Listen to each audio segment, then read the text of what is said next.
Hablar hoy de neumonía adquirida en la comunidad.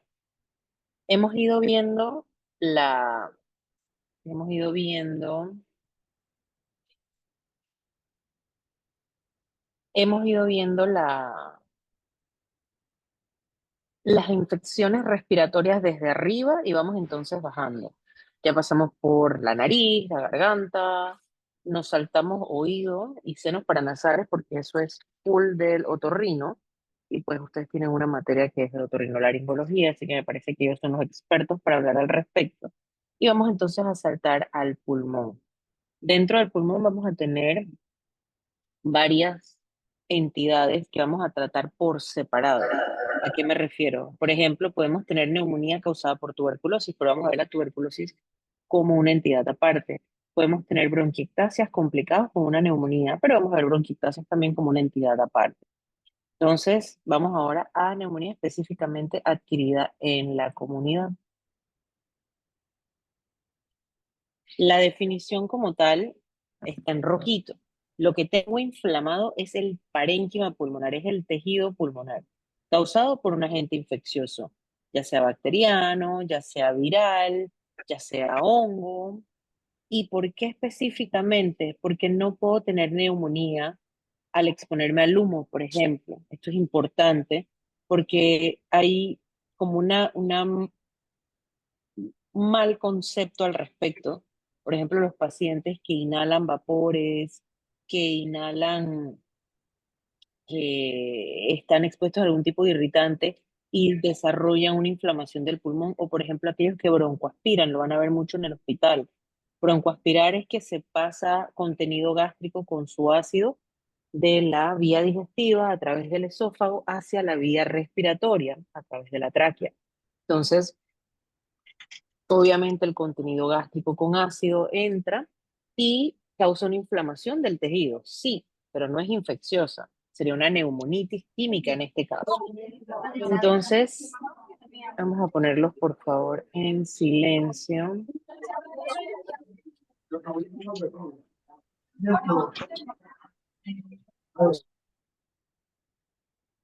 Entonces,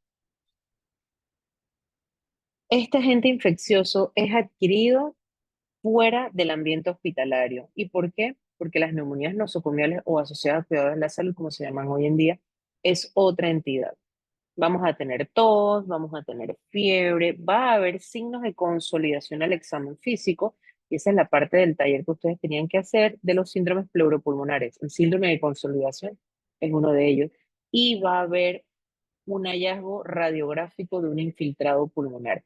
¿Y por qué coloco la palabra nuevo? Porque puede ser que el paciente ya tuviera un infiltrado previo, por ejemplo, el paciente podía tener una fibrosis de base y ahora tiene una neumonía sobreagregada, o el paciente tenía bronquiectasias que le causaban un infiltrado radiográfico y ahora tiene una neumonía sobreagregada. Entonces, esa es la aparición de un infiltrado nuevo. Dentro de los criterios para esta definición deben ser,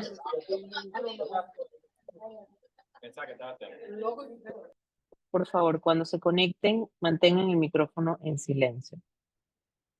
Debe ser dentro del ambiente extrahospitalario, ya sea en la comunidad, en la casa, y esto se ve en hasta máximo 48 a 72 horas desde que el paciente ingresa al hospital. ¿Por qué? Porque a lo mejor el paciente fue al hospital por una infección urinaria, pero estando en el hospital le realizan una radiografía de tórax y en la radiografía de tórax entonces pues aparece el infiltrado, pero su indicación de ir al hospital fue la infección urinaria. Por ejemplo, un abuelito. Esa neumonía o ese infiltrado radiográfico correspondiente a una neumonía es una neumonía adquirida en la comunidad, porque a pesar de que el paciente está hospitalizado por la infección urinaria hace menos de 72 horas, desarrolló la infección después. Como vamos a ver más adelante en la fisiopatología, la evolución del proceso infeccioso y la inflamación pues toma algo de tiempo y tal vez inicialmente no tenga datos de infección, no tenga datos de consolidado y después sí lo desarrolla. Vamos a decir que a este paciente se le dio salida hospitalaria, este abuelito es un escenario paralelo, lo que tuvo fue una caída con una fractura de cadera y pues estuvo solo la caída, la fractura, lo recuperaron y para la casa. Pero desarrolla 1 o 2 semanas después una neumonía. Esa neumonía no es adquirida en la comunidad, esa neumonía probablemente tiene que ver con el ambiente hospitalario. Una vez que este paciente salga de la hospitalización, podemos decir que la neumonía es adquirida en la comunidad si pasan 90 días después de este egreso. Epidemiológicamente, pues las infecciones de vía respiratoria baja en este caso, según la Organización Mundial de la Salud, corresponden a la tercera causa de muerte a nivel mundial. Probablemente la primera sean los accidentes automovilísticos cuando lo evaluamos. La carga que esto representa para los países es importante, por eso es que hay que mencionarla. La edad usualmente están en riesgo los extremos de la vida.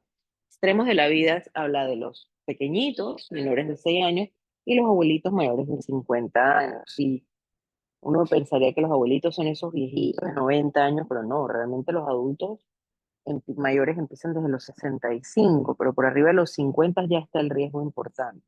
Los hombres tienen mayor riesgo que las mujeres y los descendientes afroamericanos tienen más que la raza blanca. Obviamente, como vimos en los resfriados, la estacionalidad que puedan tener los gérmenes infecciosos influyen en la frecuencia de aparición de los síntomas. ¿En qué me refiero? Obviamente, si hay más en invierno, hay más infecciones respiratorias de vía aérea superior, como recordarán en la clase de resfriado, un resfriado puede ser el inicio de la muerte, el inicio del fin de una vida. ¿Sí? ¿A qué me refiero? A que, denme un segundito.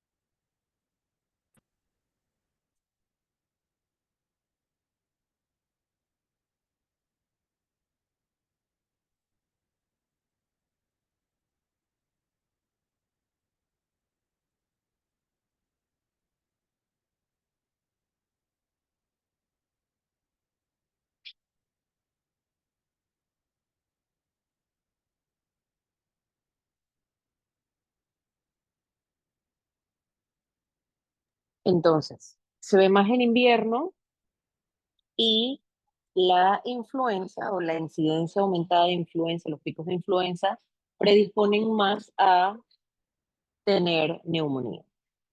Obviamente va a ser más frecuente en aquellos pacientes que tengan factores de riesgo. Factores de riesgo como cuáles, como el alcoholismo, el tabaquismo, son condiciones que disminuyen el sistema inmune.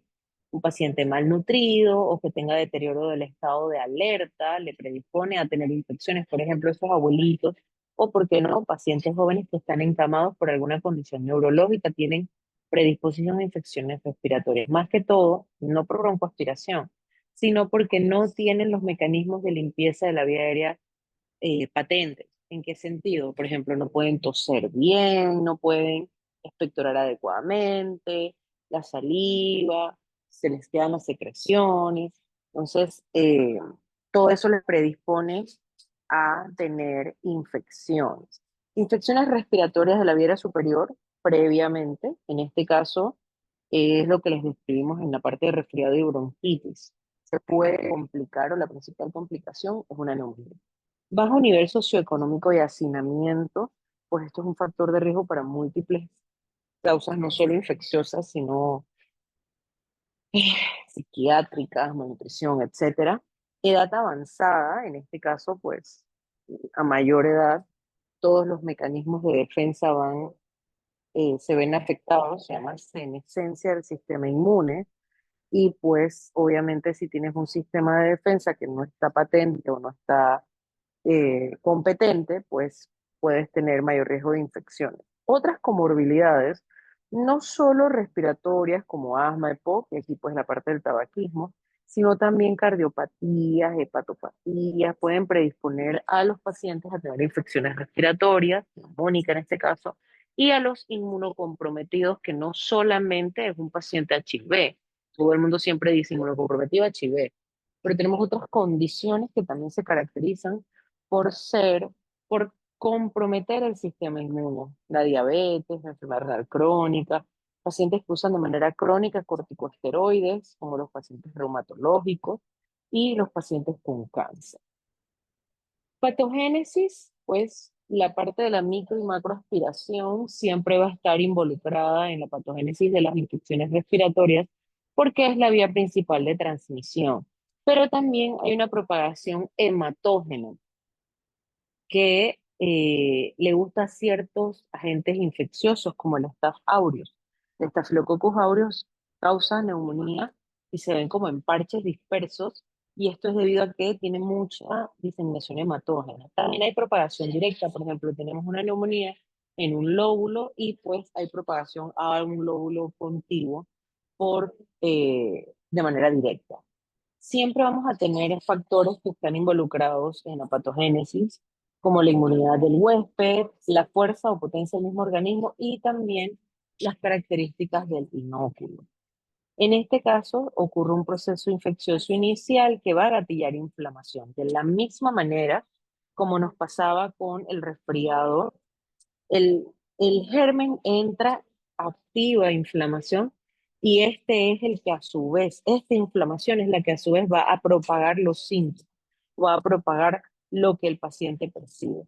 Y pues ya eventualmente puede ocurrir a medida que avanza ya mucho más necrosis y esto complicar más el proceso, aumentando la secreción, llegando a hacer obstrucción de la vía aérea, aumentando la resistencia, disminuyendo la mecánica ventilatoria y eventualmente alterando, creando un desequilibrio en la ventilación-perfusión, que pues compromete de manera mucho más severa al paciente. Entonces, cuando veo la fisiopatología, pues de manera general, llega el microorganismo y llega al nivel de los alvéolos, que son esos pequeños saquitos como racimos de uva.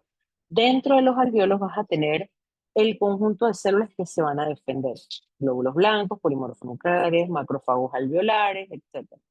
Llegan y evidentemente inflaman y causan este exudado dentro del alvéolo que va a causar toda la parte funcional estructural que ya les mencioné. Vamos a tener entonces un proceso congestivo. Obviamente, llega el germen, llegan las células de defensa que ya están en la vía respiratoria. Pero ¿cómo hace la vía respiratoria para atraer más células de defensa, más macrófagos, más polimorfonucleares? Pues ocurre una congestión vascular alrededor de los alvéolos, por eso lo ven como rojito, y eso lo que hace es que aumenta la circulación hacia el pulmón en este caso. ¿Para qué? Para que vayan más células de defensa. Aumento la circulación, va a haber más células de defensa hacia el área. Se van a ver congestionados, pero el espacio está limpio, esto es importante. En este momento vamos a tener, con toda esta congestión, más o menos al segundo o tercer día, el pulmón se ve todo congestivo. Esto es lo que le llaman la hepatización roja. ¿Por qué? Porque ya ahora tengo no solo los neutrófilos, sino obviamente eritrocitos. Ya se está dando el proceso de pelea entre los glóbulos blancos y el germen que causó la infección inicialmente. Y voy a tener células epiteliales descamadas, voy a tener fibrina ya ahora sí dentro del espacio alveolar. Y es ahora que pasamos, entonces, un poco pasan más los días, y ahora ya voy a tener la parte de la hepatización gris. Toda esta congestión, pues evidentemente no podemos mantener el pulmón así inflamado todo el tiempo, y pues ya vamos a tener algo de desintegración de las células de defensa, algunos glóbulos blancos se han destruido, hay bacterias también que se han destruido, entonces todo esto cambia del pulmón rojito a un pulmón más gris. Es en este momento, aquí si lo pueden ver, que empiezo a ver el consolidado a nivel del estudio de imagen. ¿Por qué? Porque ya el alveolo se está llenando de todo ese exudado fibrino purulento que ha sido producto de la batalla que ocurrió. Pasan los días y ya el pulmón pasa por un periodo de resolución, donde hay una digestión enzimática de todo ese exudado alveolar, ya empieza como a reabsorberse, ya hay postosis, ya empieza a haber, obviamente ya se controló la infección y ya ahora lo que estamos haciendo es disminuyendo toda esa inflamación que ocurrió y mientras tanto el pulmón se va, como quien dice, regenerando. Entonces, el pulmón pasa por una congestión, hepatización roja, gris y eventualmente la resolución. Son los cuatro pasos de la fisiopatología de la neumonía. Etiológicamente, pues el Streptococcus pneumonia es el principal agente causal, es por no decir el que uno asume que está más dentro de la comunidad, pero no es el único. Tenemos también Haemophilus influenza, Moraxella catarrhalis, y siempre tenemos que tener en cuenta que pueden haber gérmenes atípicos causando infección.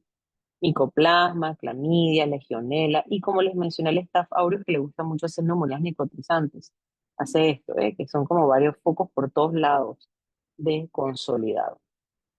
Considerar que las bacterias no son el único agente causal, podemos tener también virus, influenza, rinovirus, coronavirus, igual que en el resfriado, igual que en la bronquitis, y también podemos tener hongos involucrados, más que todo en pacientes inmunocomprometidos, HIV, cáncer, etcétera.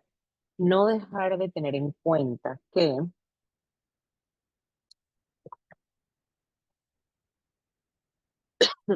si bien yo les estoy mencionando agentes causales, si acaso en el 50% de los casos se puede identificar el agente. Y esto es importante tenerlo en cuenta porque la gran mayoría de las veces vamos a estar dando tratamiento empírico. ¿Empírico en qué sentido? Yo tengo una población establecida y uno le da tratamiento empírico ante los gérmenes que principalmente afectan a esta población. Es evidente que lo que circula en Panamá no es lo mismo que circula en Noruega, no es lo mismo que lo que circula en Islandia. Entonces, tenemos que saber qué circula en nuestro medio y de esa manera dar la cobertura. En nuestro medio, el Streptococcus pneumoniae es el principal agente. Los signos clínicos, obviamente, es una enfermedad aguda. Todo lo que yo les acabo de mencionar surge en un par de días. No es lo mismo que un paciente llegue con estos síntomas y tenga 6 meses de evolución. Las neumonías son agudas, menos de 2 semanas. El paciente dispondrá principalmente tos y fiebre. Es un proceso infeccioso. Tos, porque la vía respiratoria va a tratar de protegerse, y fiebre. Disnea, si acaso en un 66%, al igual que la expectoración, y el dolor pleurítico va a ocurrir si la neumonía está cerca de la pleura. Si no está cerca de la pleura, pues no va a haber dolor pleurítico. Recuérdense que para la pleura que duele, ¿se recuerdan cuál es la pleura que duele, la visceral o la parietal?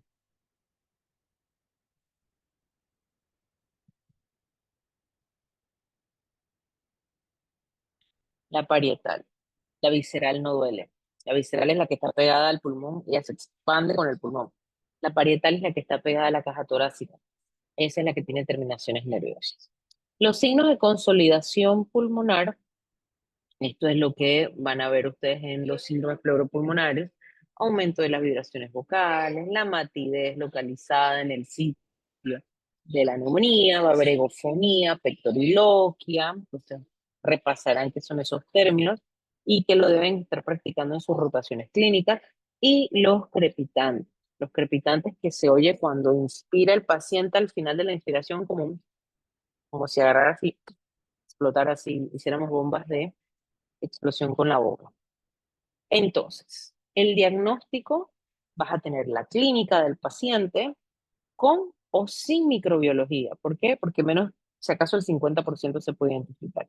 Y debe tener un infiltrado radiográfico nuevo. Quiere decir que para poder diagnosticar una neumonía, usted necesita que técnica, además del examen físico, la radiografía. No pueden diagnosticar neumonía sin radiografía.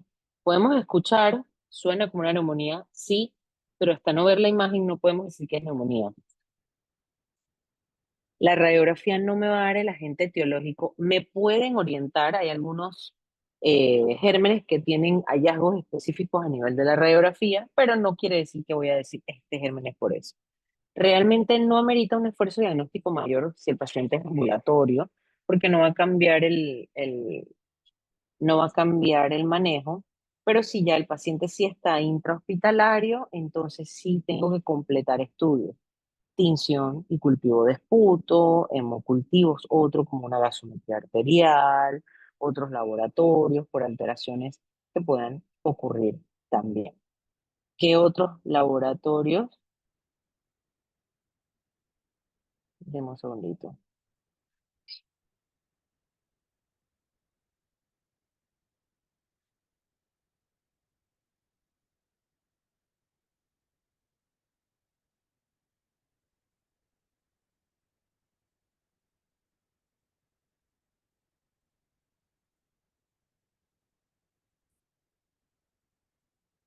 Entonces, la procalcitonina es un derivado, un precursor de la calcitonina. Realmente no es producido solo por infecciones, realmente lo pueden producir otros órganos, pero se ve que hay un aumento en el mismo cuando tenemos infecciones bacterianas, casi que con una sensibilidad y especificidad bastante alta. Recuerden que la sensibilidad es detectar al enfermo, al sano como sano, perdón, al enfermo como enfermo, y la especificidad es detectar al sano como sano. ¿Qué quiere decir? Que si la procalcitonina es sensible, quiere decir que se aumenta cuando el paciente está enfermo. Y si es específica, quiere decir que cuando no está aumentada, el paciente no está enfermo. Entonces, apoya el uso del antibiótico cuando desde que está por arriba de 0,25 nanogramos por mililitro, pero por arriba de 0,5, eso es casi que sine qua non que esto es una infección bacteriana.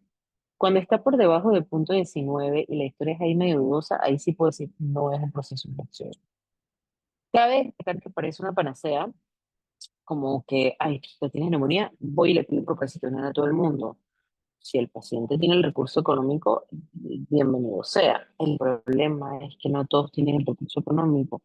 Realmente, si el paciente está para manejo ambulatorio, no es necesario que hagan todas estas pruebas. Tienen clínicas ni imagen y el manejo ambulatorio, pues, ¿para qué denota la procalcitonina? Esto se usa más en el ambiente hospitalario.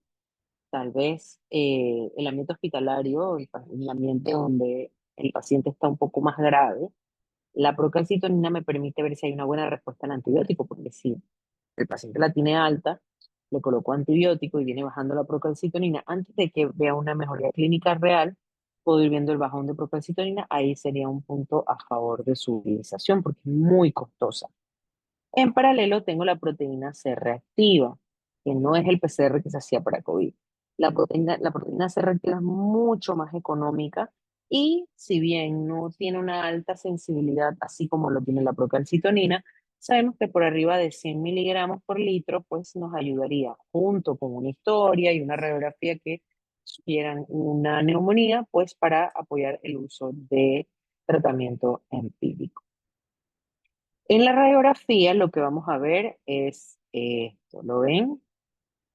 Vemos esta radiolucencia que está encima de esta radioopacidad, o sea que esta es una radioopacidad heterogénea. ¿Y esto de aquí cómo se llama? ¿Quién se atreve a decirme? ¿Cómo se llama ese signo? Lo vimos en radiografía, en los infiltrados.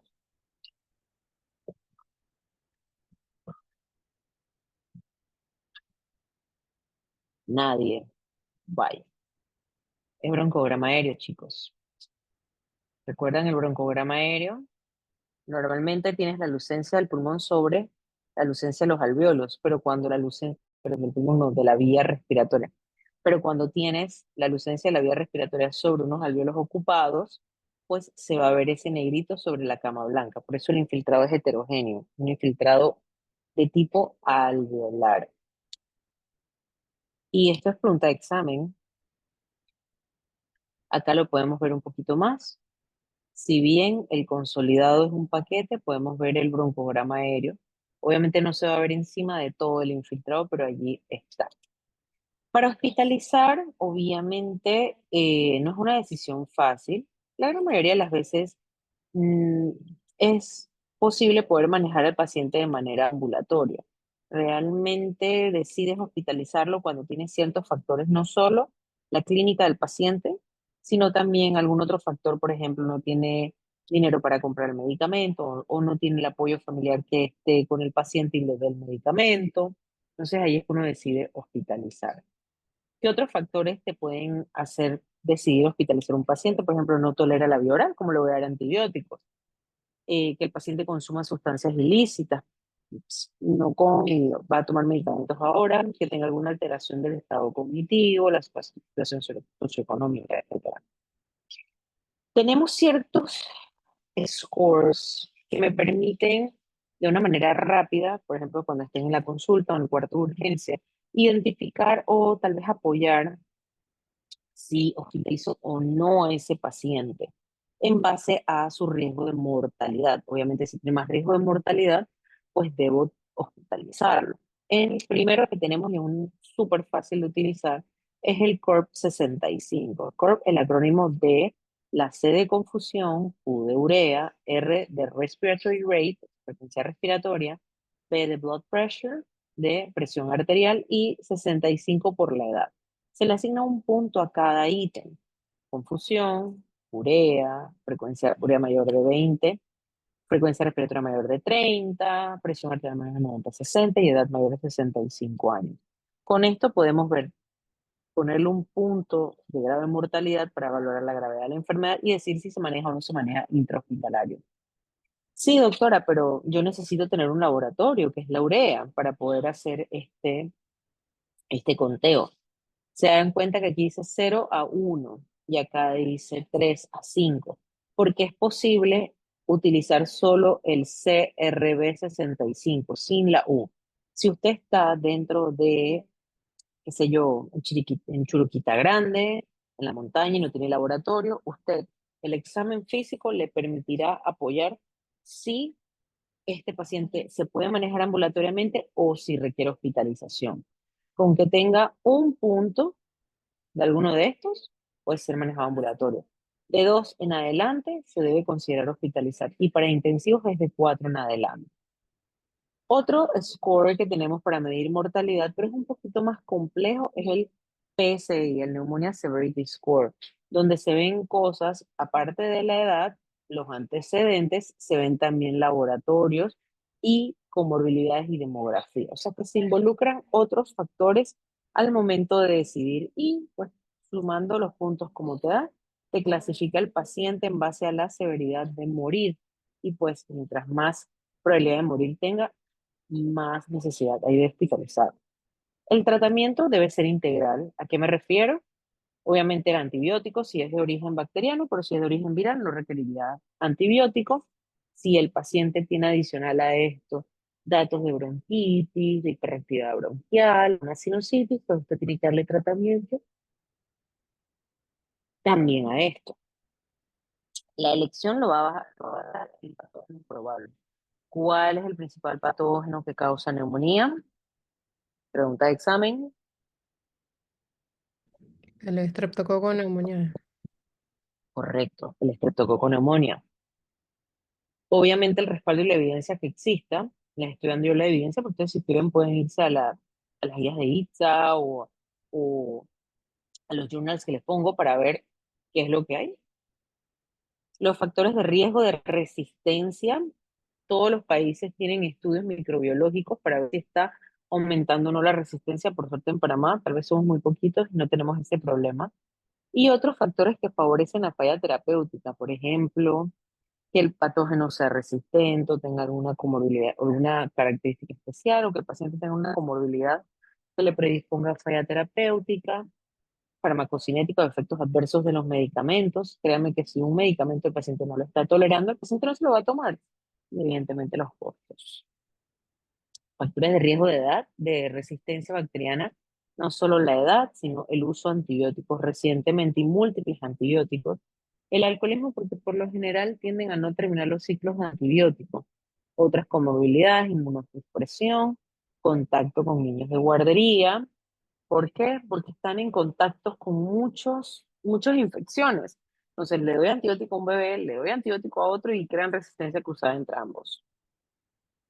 El tratamiento inicial para este paciente que está atendido en la consulta externa que ustedes vieron en su centro de salud o policlínica, que no tiene factores de riesgo, ni comorbilidades, ni de gérmenes atípicos como la pseudomonas, ni de un Staphylococcus aureus meticilino resistente, pues es la amoxicilina. Amoxicilina vulgar y silvestre. Puede recibir macrólidos también si es alérgico a las penicilinas. Nuestra resistencia es menor al 25%. Y aquí abajito está cómo lo puede recibir.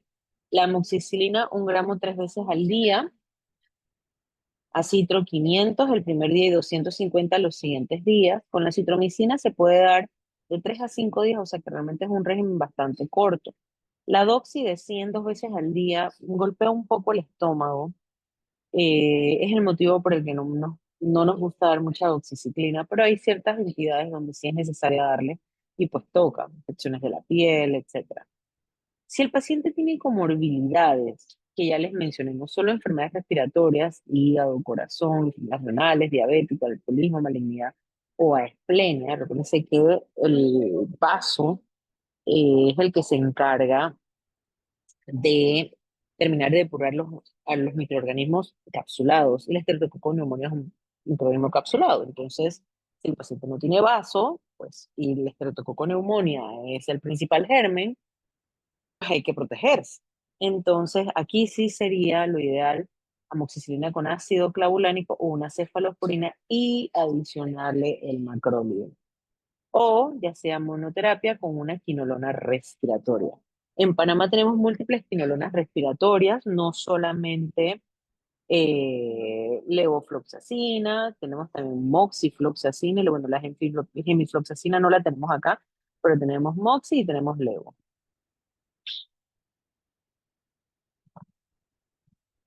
Cuando vemos las especificaciones, podemos ver que si bien los macrólidos pueden prolongar el QT, o sea, por ejemplo, en los abuelitos, la doxiciclina me brinda un beneficio de no afectarme el QT en el caso de que el paciente sea alérgico a las penicilinas. Pero cuidado con el embarazo, porque la doxi no puede darse en paciente embarazada. Las quinolonas pueden llevar a un aumento de incidencia de clostridium difícil, entonces siempre se le recomienda que la den y le coloquen un probiótico al paciente. Y también pueden afectar el QT, así como la acitromicina. Y entre los macrólidos, la acitro se prefiere por encima del claritro en pacientes con EPOC por un efecto antiinflamatorio de la acitromicina que vamos a ver más adelante en bronquiectasia, pero también porque tiene más efectivo para hemófilos e influenza. Paciente hospitalizado, ya una vez que tu paciente está en sala, su fluoroquinolona o su betalactámico con su macrólido, o si ya está en intensivo, se puede ampliar un poquito más la cobertura. Ya mejoró el paciente, ya le di su medicamento, ¿cuándo y cómo decido que se vaya para la casa? Primero, que tenga estabilidad clínica.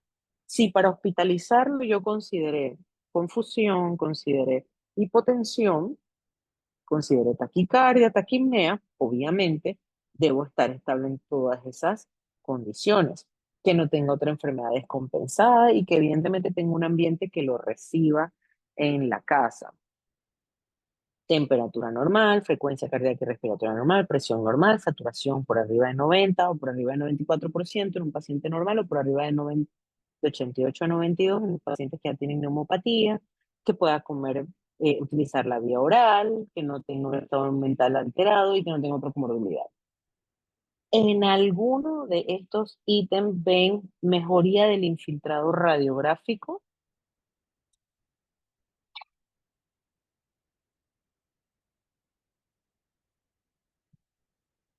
A ver, chicos, no se ve la radiografía. ¿Por qué? Si para diagnosticar, ¿alguien sabe el por qué? Si para diagnosticar necesito la radiografía, ¿por qué para el egreso no necesito radiografía? ¿Qué creen?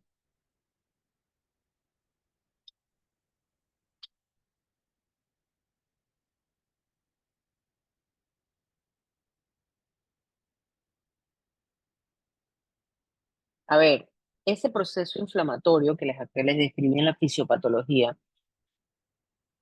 esa resolución, el proceso hacia la congestión es rápido, pero hacia la resolución esa reabsorción de todo ese material fibrinopurulento demora varios días, demora varias semanas realmente.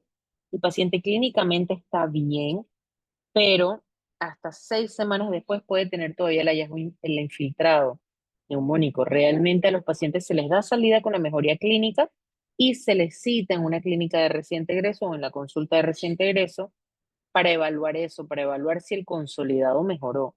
Porque si no ha mejorado ese consolidado, puede que haya algo más allí, tal vez una bronquiectasia, una cicatriz o hasta un cáncer que quedó escondido detrás de esa neumonía. Y terminamos, neumonía. Doctora, tengo una pregunta. Dime, Belén. ¿Por qué en el CURP 65 se pide la urea? O sea, ¿por qué se toma en cuenta eso? Normalmente cuando tienes un proceso infeccioso puede aumentarse por todo esta liberación, rupturas celulares que ocurren, destrucción de macrófagos, leucocitos durante el proceso infeccioso y entonces aumenta el boom el nitrógeno urea aumenta en la sangre. Pero no es un aumento dramático, así como cuando tienes un paciente con enfermedad renal. Es un discreto aumento, por eso es que es por arriba de 20.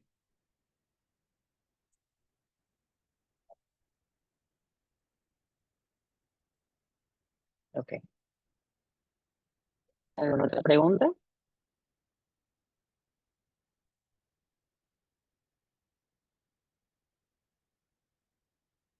Vale.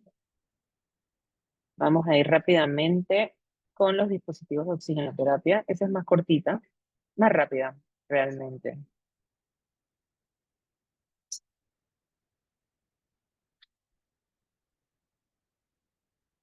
Muy bien. Entonces, realmente los dispositivos de oxigenoterapia eh, es un tema, pero no es un tema. Hay una, hay una carrera que son los terapistas respiratorios. Y ellos son como los expertos en poner dispositivos de oxigenoterapia. Al final del día, ustedes no van a ser neumólogos, los que no quieran, pero de que van a estar en un ambiente donde pueda que necesiten colocar oxígeno, lo van a hacer. Y es por esto que les repaso, más o menos que hay más que todo para que hablen el idioma médico, para que entiendan qué es una máscara, qué es una cánula, qué es una cánula de alto flujo, que no es lo mismo. Entonces, dentro al final, la selección de los mismos va de acuerdo al grado de hipoxemia que tenga el paciente y de la tolerancia. Vamos a empezar desde los más básicos hacia los más avanzados. El más básico, el más simple, es la cánula nasal. ¿Pueden ver el puntero para no tener que poner el láser? Sí, se ve. Vale. La cánula nasal son estas puntas que van dentro de la nariz y se une no directamente a la fuente de oxígeno, sino que pasa con este reservorio, porque en el reservorio hay agua, porque debe humedecerse. Recordemos que una de las funciones de la nariz es calentar el aire, humedecerlo, aparte de limpiar. Entonces, si ustedes ponen este oxígeno, un flujo que es más alto que el flujo normal que respiramos, y lo ponen a la temperatura con la que sale del tubo, yo no sé si alguna vez ustedes han visto los tanques de oxígeno fuera de algún hospital, como están hasta congelados en la mañana, porque es muy frío. Realmente el frío se utiliza para poder comprimirlo y poder meterlo en los tanques. Entonces, y los tanques están fríos. Entonces, llega a la nariz frío. Eso irrita o quemaría si no se llegase a calentar. Y el agua de los suministros eh, lo humedece y calienta un poquito. Normalmente las concentraciones que se maneja con la cánula nasal varían entre 25 y 40. Eso usted lo modifica con 2 litros. Es una perillita que está arribita de donde sale el oxígeno, de 1 a 4 litros. ¿Por qué? Realmente usted puede subir más. El problema es que más de 4 litros va a ser tan fuerte el flujo que va a terminar quemando la nariz. Entonces, siempre tiene que ser a través de un humidificador, por lo que les acabo de decir, para evitar irritación nasal. ¿Qué pasa con el oxígeno que tendría un paciente en casa, por ejemplo, con los tanques en casa? Realmente en el tanque, que es mucho más pequeño que el tanque grande de dispensar oxígeno de un hospital, en casa, pues el tanque no está tan frío y segundo, eh, generalmente el litraje que mandas no es tan alto, se maneja entre 1 y 2 litros para el domiciliario. Allí sí no molestaría tanto, o tal vez el paciente no lo utiliza todo el día, solo lo utiliza un par de horas, entonces la irritación no es tanta. Las ventajas, quiero que vean esto, así es como se pone la cánula, se coloca las puntitas y luego pasas detrás de las orejas, para que el paciente en la parte de atrás no le moleste la cabeza. Esta figura es para que la tengan toda la vida en mente. Duele tanto llegar y ver a un paciente hospitalizado que tiene la cánula, la punta de seguridad atrás, en la nuca, y ha tenido que dormir pobrecito con eso. Y cuando mueve la cabeza va por un lado para el otro, se le mueve y se le cae el oxígeno, porque la idea es que quede seguro detrás de las orejas. Es mucho más portátil, económico, el paciente puede comer, no le quitas tanta autonomía. Claro, va a necesitar oxígeno para ir al baño, pero por lo menos puede hacer otras cosas. Tenemos también máscaras faciales. Las máscaras faciales van desde las chiquititas, que solamente cubren nariz y boca, las que tienen reservorio y hasta los full face. Esto realmente se utilizan más es para ventilación.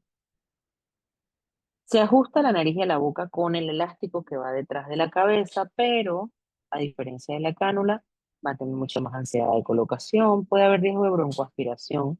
¿Por qué? Porque estás bloqueando la boca también. Si el paciente va a vomitar, pues ¿dónde va a agarrarse todo ese vómito? Y realmente el que el paciente esté con vómito es una contraindicación para poner una máscara facial. Lo ideal es que sea transparente para poder ver si está ocurriendo algo o si el paciente bota secreciones. Y los tamaños, así como tenemos tallas de ropa, hay tallas de máscaras. En este caso, el litraje puede subirse a más y ya no necesita el humidificador porque no va directo a la nariz, realmente se humedece con el aire del ambiente. Ahí ya va a depender de la frecuencia respiratoria del paciente y de cuánto oxígeno requiera realmente. Estos colores que están aquí es porque tenemos algunas máscaras donde realmente el color, algunas máscaras, algunos sistemas de expedir oxígeno que no tienen el regulador de flujo, que uno lo hace como una perillita que gira, y ahí simplemente tiran flujo constante, y el cambio en el flujo lo harías en base a el adaptador de colores, que tiene cada uno un flujo diferente. Tenemos también, dentro de las máscaras, tenemos las simples que no tienen reservorio, las de reservorio y las de ventilación. Realmente, con las máscaras no estoy administrando fidedignamente la cantidad de oxígeno, porque como tienen válvulas de escape, o sea, tienen salida, el aire entra sí a una concentración, pero se puede salir también con estas válvulas exhalatorias para que salga el dióxido de carbono, pero puede salir esa mezcla de oxígeno con dióxido de carbono. Por lo que tenemos que considerar que el oxígeno se mezcla con el aire ambiente y que baja un poquito el porcentaje de oxígeno. Si las tasas son por arriba de 5 litros, y lo ideal siempre es evitar la reinhalación de CO2, o sea que no es que sea malo que tenga esas fenestras para salir. En caso de no tener fenestras, debe tener una válvula de escape, un puerto de exhalación, porque si en caso tal pasa algo y se acaba el suministro de oxígeno, el paciente se puede asfixiar. Esto es lo que les decía, que hay los litros diferentes en base a los colores y el mecanismo que lo hacen es como ajustando esa cantidad de volumen que entra para así controlar la cantidad de litros que están entrando. Los Oxymask son mucho más avanzados y tienen la ventaja de la administración alta de litros de oxígeno, van a nariz y boca, pero tienen menos riesgo de esta ansiedad por tener una máscara y el paciente puede comer, puede tomarse por aquí algo con carrizo, puede hasta pasar una cucharita. Entonces, es como una máscara un poquito más avanzada que tiene lo mejor de ambos mundos. ¿Cómo se transmite el aire? Lo que pasa es que al salir por esta forma de hongo, por esta válvula en forma de hongo, lo que crea son unos vórtices a velocidad, que a pesar de estar abierto no se sale tanto. Y acá tenemos varios dispositivos. Las ventajas, tanto de que te permite comer como que te permite hacer tratan- eh, tratamientos con unos procedimientos endoscópicos. Las máscaras con reservorio. ¿Qué es el reservorio? Es esto que está aquí.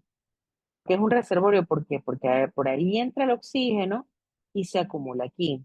Al tener esa máscara de reservorio, ya yo no dependo de solo el oxígeno que entra a través de del tubo hacia la nariz y que se pierda por la válvula exhalatoria. Ahora entra y se acumula en la bolsa. Siempre tienen que asegurarse que cuando lo conectan al oxígeno, la bolsa se llene. De lo contrario, si no está llena, pues no se está acumulando oxígeno en la misma. Con las máscaras de reinhalación parcial que tengan su reservorio, pues este reservorio va a ser rico en oxígeno, por lo que vamos a permitir que a mayor litraje vaya a tener una mayor concentración de oxígeno. Siempre va a requerir litros más altos, no la voy a poder utilizar con litros bajos como 4, 5, 6 litros, y se requiere ese flujo, ese litro tan altos para poder mantener el flujo y también evitar la inhalación y evitar que la bolsa se colapse.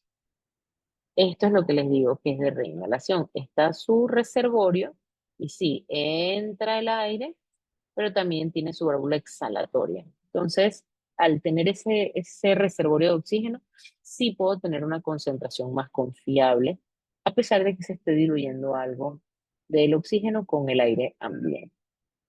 Existen también máscaras con reservorios que no tienen reinhalación, que es aquellos donde esas valvulitas no están y las mismas están solo en dirección unidireccional, o sea, puede salir pero no entra nada. Y acá sí se va a limitar esa combinación con el aire ambiente. Con ellas sí podemos subir hasta concentraciones de 95%, o sea, mucho, mucho, mucho, mucho más alto. Acá está la diferencia. Ambas con reservorio, reinhalación parcial, donde sale pero no entra, perdón, donde sale y entra por las fenestras, y la de unidireccional, donde solo va a salir pero no va a entrar. No, pues de ventaja son económicas, te permiten ofertar fiodos mucho más altas y no es invasivo, pero sí puede intervenir con la comida y la expectoración, y el paciente tiende a quitársela en la noche cuando duerme porque no está pendiente de ella. Tenemos otros dispositivos, como por ejemplo las campanas de oxígeno que se utilizan para bebés. En este caso, el oxígeno va a entrar por el tubo y pues difunde a lo largo de todo el espacio. Va a tener una abertura en el cuello, pero va a tener una concentración significativa a flujos altos para poder ofertar al bebé. Hay de varios tipos, hay algunas que hasta se pueden hacer hasta artesanales. Las bolsas autoinflables, y este es el nombre de esta bolsa, no es Ambú, Ambú es la marca. Se inflan cuando obviamente la aprieto y la desaprieto, requiere ese movimiento para poder transmitir el oxígeno que entra hacia el paciente y pues se utiliza durante la reanimación cardiopulmonar. Tenemos también las cánulas de alto flujo. Estas son cánulas nasales, igual que las verdecitas, pero el sistema es diferente. Es un sistema que sí permite flujos mucho más altos, porque esta cánula permite manejar este flujo. Se ha visto pues que en los pacientes ya tiene hasta una bolsa de hidratación porque se consume, como el flujo es tan alto, se calienta y se consume más rápido. Eh, con estas tasas de flujo puedo ofrecer hasta un poquito de presión positiva. Si bien no es un dispositivo de ventilación mecánica no invasiva, permite presión, o sea que mejora muchísimo la oxigenación y el paciente está súper tranquilo. Por suerte en Panamá ya lo teníamos, ya se había introducido esta tecnología y durante el COVID fue de gran ayuda haberla tenido porque teníamos pacientes que no requerían ventilación. Este es el flujómetro que les describo. Este es lo que va pegado a la pared. Así se monta. Esto va pegado a la pared. Usted regula el flujo, sube y baja. Aquí están los litros. 1, 2, 3, 4. Hasta aquí va la cánula. 5, 10 a 15. Y aparece unas máscaras. Y siempre el reservorio para humidificar en el caso de las máscaras faciales. Y esto que está aquí es un medidor de presión para ver la presión que tiene. Acá les pongo una gráfica más o menos de cómo es el aporte que va dando. En una regla que no es directa, realmente el ascenso que ocurre de litro en litro es más o menos de 3-4%, dependiendo, pero va más o menos en ese rango. Y obviamente empezando con las puntas nasales y pasando hacia la máscara, eventualmente hasta la que no tiene reinhalación con reservorio, que es la que más CO2 concentra. Y aquí podemos ver también lo mismo, el la progresión del uso de la máscara en base a la progresión de los litrajes que requieren y pros y contras al momento de su utilización. Acá lo mismo, las indicaciones y pues las conclusiones. Bueno, que les dije que era rápido. ¿Dudas, preguntas, comentarios? Doctora, yo tengo una pregunta de las neumonías que me surgió ahorita. Claro que sí, Belén, cuéntame. Por ejemplo, uno puede contraer alguna bacteria, por ejemplo, y que esté inmunosuprimida por nuestro cuerpo y que algún factor o algo, como en muchos años, haga que esa bacteria se exprese o... Porque por ahí he escuchado que hay neumonías más que nada en los adultos mayores que dicen como que no es que se infectó, sino que ella ya tenía esa bacteria o ese germen y por la edad es como que le surgió la neumonía. Pero no sé si eso es así. Ok, hay algo que se llama colonización crónica. Existe, eso lo vamos a ver en bronquiectasias. Existe una forma en donde la bacteria llegue a la vía respiratoria y le gustan mucho las bronquiectasias porque son cicatrices. En la cicatriz, los mecanismos de defensa innatos de la vía respiratoria están disminuidos, por no decir ausentes. ¿Qué mecanismos? La producción de moco, los cilios, las vibritas que se mueven, eh, los polimorfonucleares, los macrófagos alveolares no están, no hay tanta cantidad. Entonces llega la bacteria, se adhiere a la pared, al epitelio respiratorio y se queda allí. No ha venido nada, no ha desencadenado respuesta porque el paciente tiene una respuesta disminuida y empieza como a aumentar su número, hace algo que se llama biofilm. Esto lo vamos a ver en bronquiectasias. Ese biofilm, que es como un conjunto de bacterias con detritos proteináceos que ellas mismas producen, como si fuera un pegote, están allí, pero no están causando infección porque no está activando los mecanismos de defensa del cuerpo, no está activando los macrófagos, no está activando la producción de pus. Y la bacteria está allí sin causar infección. El problema es que en algún momento el biofilm se puede romper y ahora sí sale mucha cantidad de bacterias porque estaban allí y esa cantidad aumentada sí puede causar infección. Entonces sí puede estar la colonización crónica y que en algún momento el sistema de defensa disminuya más del paciente, por ejemplo, tiene un agente estresor, el paciente se cayó, el paciente lo hospitalizaron, simplemente surgió, se resfrió y surgió, y entonces le causa infección. Lo otro que puede pasar es la tuberculosis. La tuberculosis puedes tener una infección activa y puedes pasar un periodo de latencia en donde tu sistema inmune sí está fuerte y lo está controlando, lo vamos a ver en el tema de tuberculosis, y la tiene como atrapada la bacteria, hasta que viene algo y disminuye tu sistema inmune y entonces aumenta la cantidad de bacterias y causa infección. Entonces son dos escenarios diferentes. Uno, un sistema de defensa patente que controla la infección y otro, un sistema de defensa viejito o realmente se llama ¿cómo es? Senescencia, senescencia del sistema inmune. Entonces, ambos escenarios pueden pasar. Listo, doctora, gracias. ¿Alguna otra pregunta?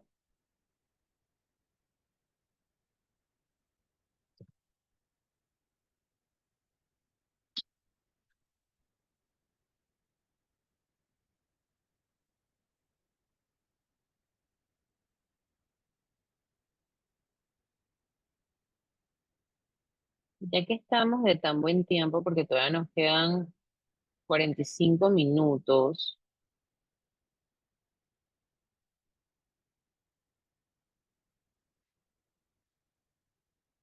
yo les dije que no me estresaba la clase pasada que tuvimos el problema técnico. Bueno, yo tuve el problema técnico.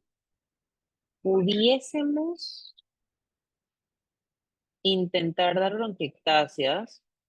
No, son 65 diapositivas, ese es un tema más pesado. Yo creo que ustedes me dirán, si quieren empezamos o estamos mentalmente agotados,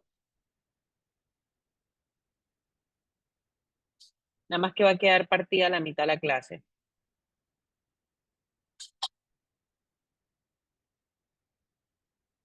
Yo digo que mejor la otra clase, porque... Sí, perfecto. Bueno, quedamos así entonces. Vayan a disfrutar su tarde. Ay, doctora, tenemos parcial de Ederman, andamos con eso estudiando así. Ya entendí por qué prefieren entonces tener una horita ahí extra. Denle, que les vaya bien en su parcial de derma. Chao. Chao, doctora, gracias.